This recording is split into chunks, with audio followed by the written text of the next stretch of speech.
Buenos días. A continuación empezaremos una breve conversación con Giovanni Sánchez, bloguera, filósofa y luchadora por la libertad cubana. Con esta entrevista damos inicio al segmento de entrevistas que publicaremos de hoy en adelante en Diario Altavoz.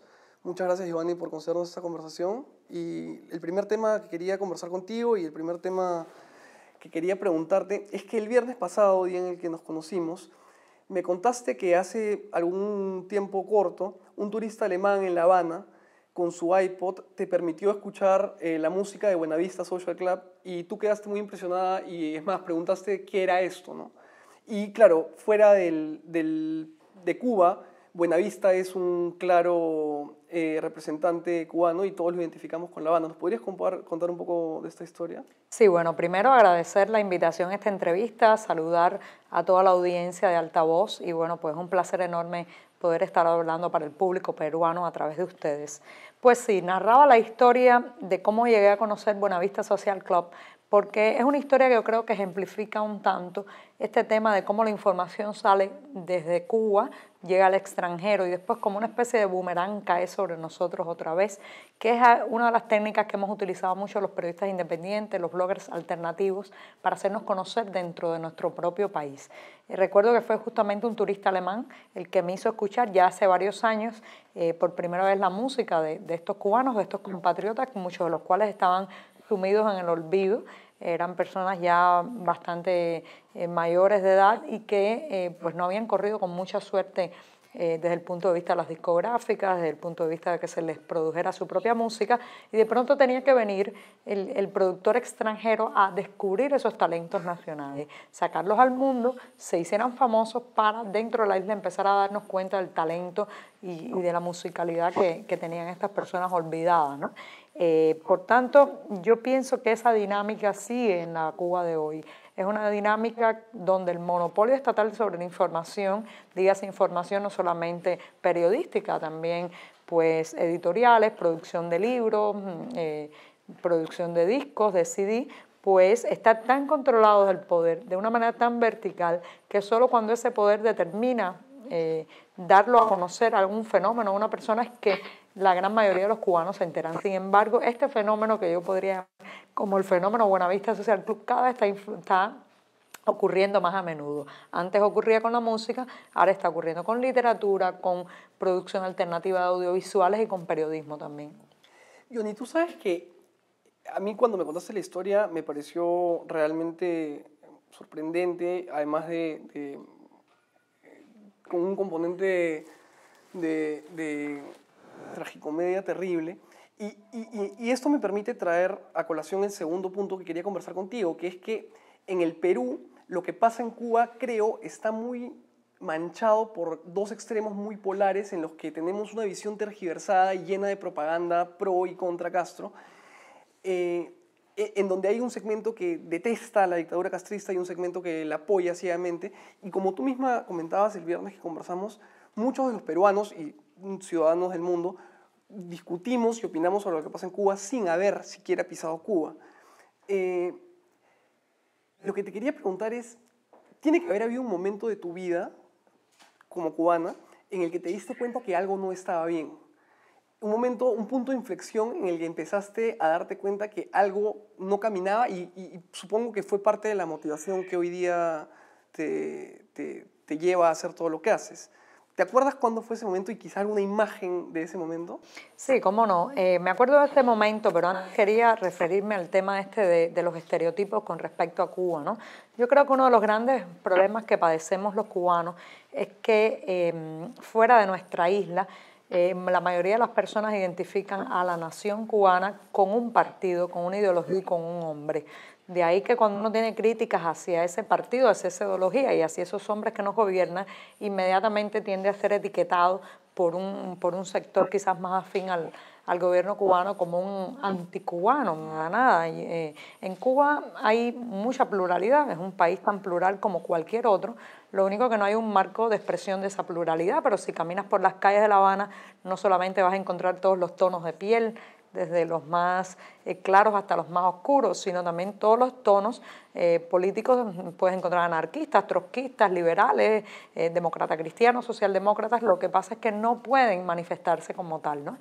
Y en el caso mío, yo creo que precisamente esa gran diferencia entre la uniformidad del discurso oficial y la pluralidad que yo veía en mi vida cotidiana, al interactuar con mis amigos, mis colegas del colegio, mis vecinos, fue uno de los puntos que me llevó al blog, a mi blog Generación Y, que por estos días está cumpliendo justamente 6 años. O sea, esa diferencia entre lo que el discurso oficial decía de la realidad y lo que la realidad era en sí misma, tengo muchísimas anécdotas que prueban eso, pero yo recuerdo un momento especial de mi vida que ya yo había acumulado mucha inconformidad, no solamente por experiencias personales, por ejemplo, tengo la experiencia de mi propio esposo, periodista, que fue expulsado de su profesión por intentar hacer un periodismo más crítico, más objetivo, muchos amigos defenestrados, reprimidos, gente llevada al límite propio de su existencia por tener una postura política, sexual diferente a la que el gobierno pues, establecía.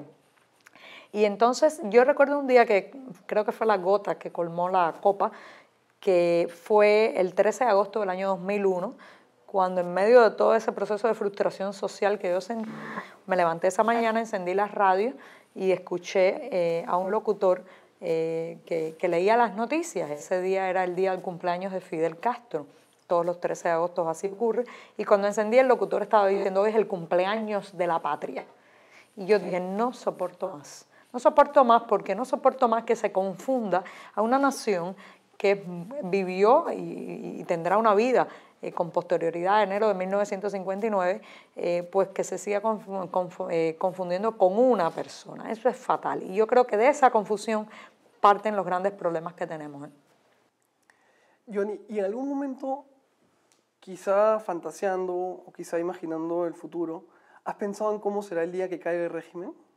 ¿Cómo te gustaría que sea? Sí, yo creo que como todo cubano, pues he imaginado mucho ese día también. Cuando era un adolescente lo imaginaba de una manera, ahora soy más pragmática y creo que lo imagino de una forma bien diferente. Por ejemplo, en los años 90, cuando la crisis económica, cuando Cuba tocó fondo desde el punto de vista del colapso del transporte, la ausencia de alimentos, el corte abrupto del subsidio soviético, yo tenía la impresión de que un día me iba a levantar, iba a haber un mar de gente en la calle, pues gritando consignas, diciendo pues terminó.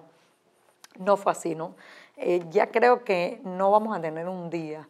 En un buen momento de nuestra existencia vamos a mirar hacia atrás y nos vamos a dar cuenta que el sistema se fue desarmando en el camino. Es lo que está ocurriendo ahora mismo.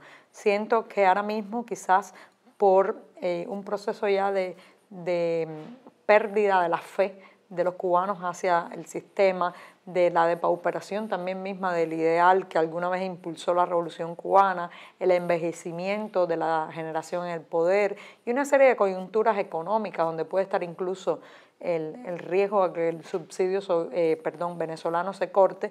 Toda esa coyuntura están dando una sensación de que el sistema se está desarmando, se está perdiendo control sobre la realidad cubana. ¿Qué va a cambiar? No tengo la menor duda, porque es lo que está ahora mismo establecido en Cuba es algo que va contra el desarrollo normal de los tiempos, contra la modernidad, contra las tendencias naturales en el mundo. Entonces, terminará, pero creo que no habrá una fecha. Tengo una pregunta que es más bien un poco personal. ¿Cómo te gustaría que sea la Cuba en la que nazcan tus nietos y cómo te gustaría que tus nietos te recuerden a ti? Sí, bueno, yo creo que más allá de definir una tendencia política o económica de esa Cuba, que eso le corresponderá a la gente que tenga la posibilidad de votar y de decidir en ese momento. O sea, no creo que la Cuba futura deba comprometerse desde ahora con una tendencia política u otra. Vamos a dejarle eso a los ciudadanos que habiten esa Cuba futura, entre los que espero estar, ¿no? Pero sí, yo creo que en grandes rasgos la veo plural, inclusiva, donde quepamos todos los cubanos. Digo todos los cubanos en mayúsculas, porque también hay un exilio que ha sido muy segregado, muy estigmatizado, muy satanizado por la propaganda oficial. Y la nación cubana tiene que contar con esa diáspora también para su reconstrucción en todos los sentidos, históricas, económicas, empresariales, sociales. Entonces, me imagino una Cuba donde nadie sea segregado por una idea política, donde escribir un blog no meta a nadie en problemas. Pienso en eso específicamente porque es la experiencia que he tenido, donde mis nietos no tengan que salir a la escuela después de escuchar que su madre les diga lo que no pueden decir frente al profesor porque se meterían en problemas, donde nadie sea chantajeado con el tema de tener un acceso a la salud pública o a la educación para que con ellos se calle, se silencie o mienta ideológica y políticamente. En fin, yo me imagino una Cuba donde esté despenalizada la discrepancia, donde esté despenalizada la prosperidad, donde el gobierno sea más que una especie de cúmulo de gente que se cree elegida por el destino para guiar la nación, sea un cúmulo de administradores que administren la nación de manera honesta, de manera directa, sin grandes pretensiones de colocarse como los líderes o los iluminados de un país.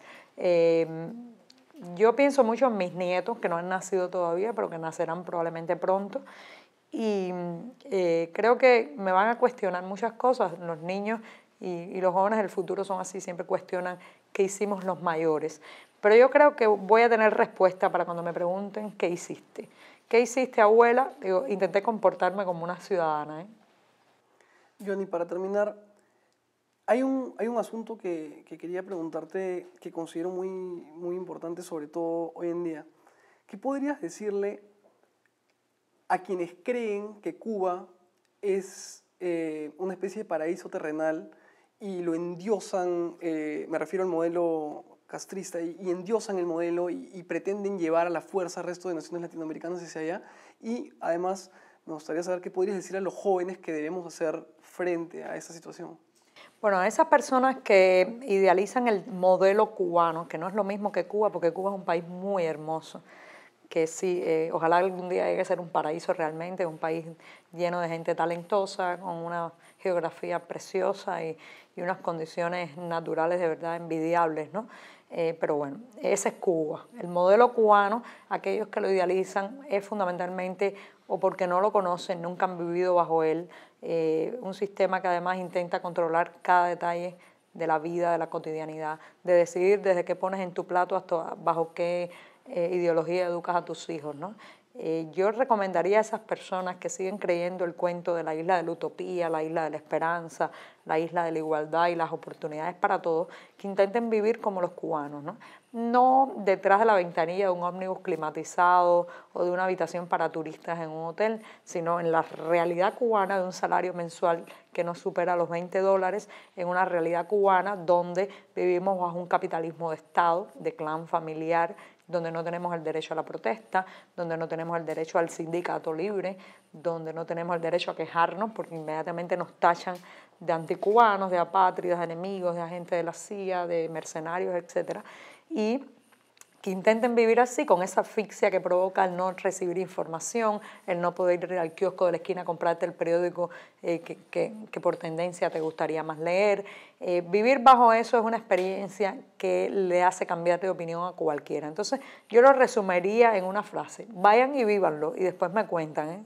¿Y qué crees que los jóvenes, cuál crees que es el rol del periodismo joven? ¿Cuál crees que es tu mensaje hacia los jóvenes que hoy día tratamos de hacer periodismo? El periodista siempre es un ente incómodo en toda sociedad y así debe mantenerse, ¿no? En mi caso personal, yo siempre digo que el periodista es ese que señala y ve lo que muchos ven pero no quieren decir que existe, o lo que otros intentan tapar, ¿no? Hay que luchar mucho contra los monopolios ideológicos y económicos. Yo creo que en dependencia de la realidad donde vive un periodista u otro, siempre hay un gran Goliat al que enfrentar, ¿no? Pero da tanta satisfacción de verdad tratar de reformar las sociedades desde la palabra, desde la información, desde el argumento, como intenta hacer el periodista cada día, que yo creo que Latinoamérica toda podría tener un siglo XXI mucho más cívico, más ciudadano, con menos caudillos, con menos injusticia, con menos desigualdad, si le da más espacio al periodismo. Los periodistas tienen que saber que tienen una gran responsabilidad con sus sociedades. No es solamente un trabajo, no es solamente estar 8 horas frente a un ordenador y publicar una noticia, es que es la responsabilidad de transformar las sociedades, de mejorarlas desde precisamente la palabra.